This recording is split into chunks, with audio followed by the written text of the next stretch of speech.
Chris, what is our fifth main topic today? This comes from Gerlad Watts. I've been very confused by the whole situation with Namor. For a long time, it looked like Marvel couldn't do a Namor movie because of the rights with Universal, but then he showed up in Wakanda Forever, and I thought it meant we might finally get a Namor movie of his own. But now I'm hearing that they can only use him the way they use the Hulk. He can be in movies, but he can't have his own movie. Can you explain how this works? Thanks. All right, Gerald, thanks a lot for saying that in. And you're right. Look, one of the big issues surrounding Marvel and stuff like that has been the issue of the Hulk and the fact that they cannot do a Hulk standalone movie. They can't do one because the rights prevent them to, because if they do a Hulk standalone movie, then Universal gets to be the ones to distribute the film.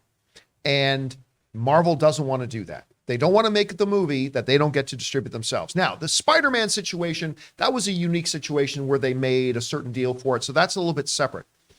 But for a long time, too, a lot of people ask, why haven't they introduced Namor? Well, because they're in the same kind of rights hassle with Universal regarding that character as they are with Hulk.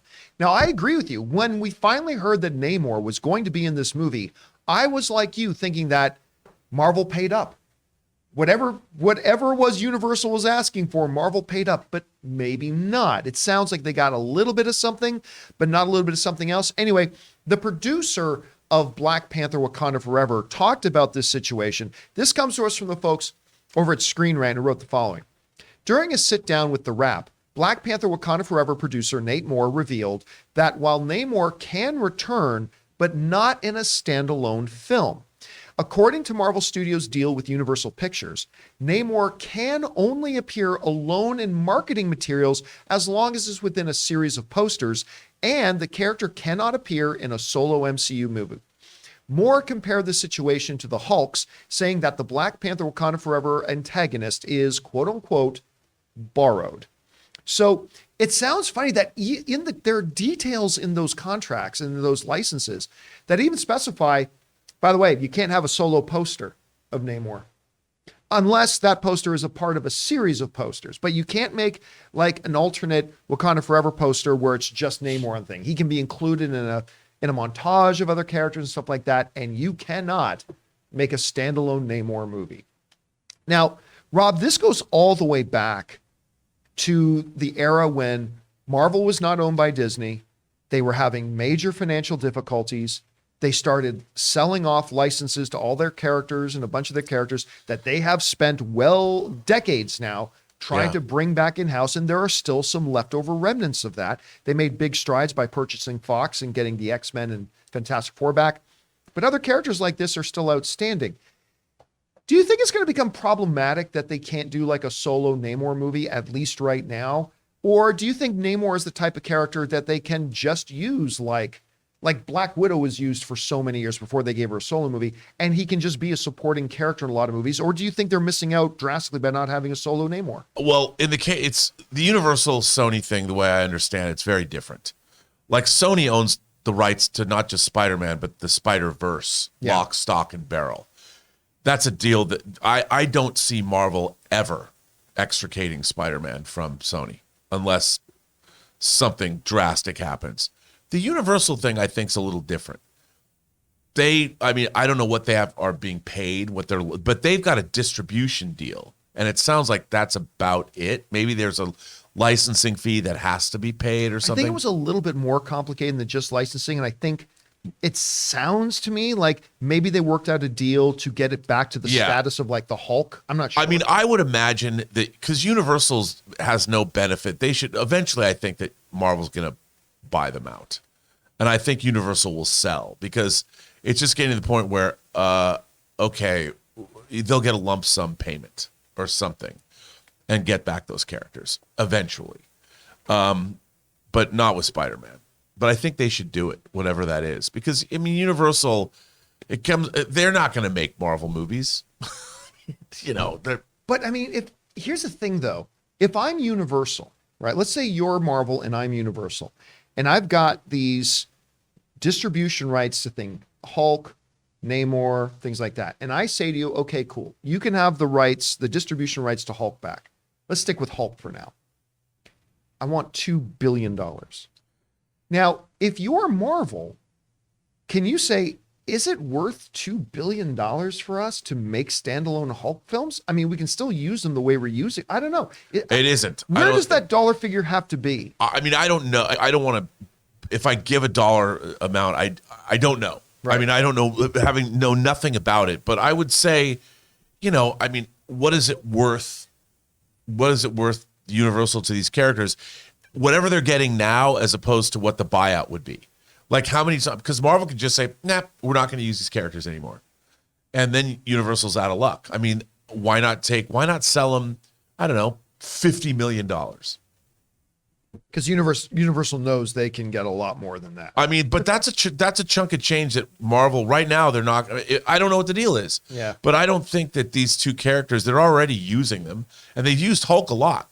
I mean, in a way, if we never saw Hulk again, now they've got She-Hulk. Well, the way they have Hulk. Now they've got Scar. I mean, or do they own the Hulk verse?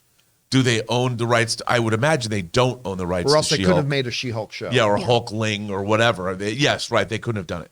So maybe they don't need to use the Hulk anymore. And then Universal's like, well, wait, where's our little Hulk stipend? Sorry, we're going to use Jennifer instead.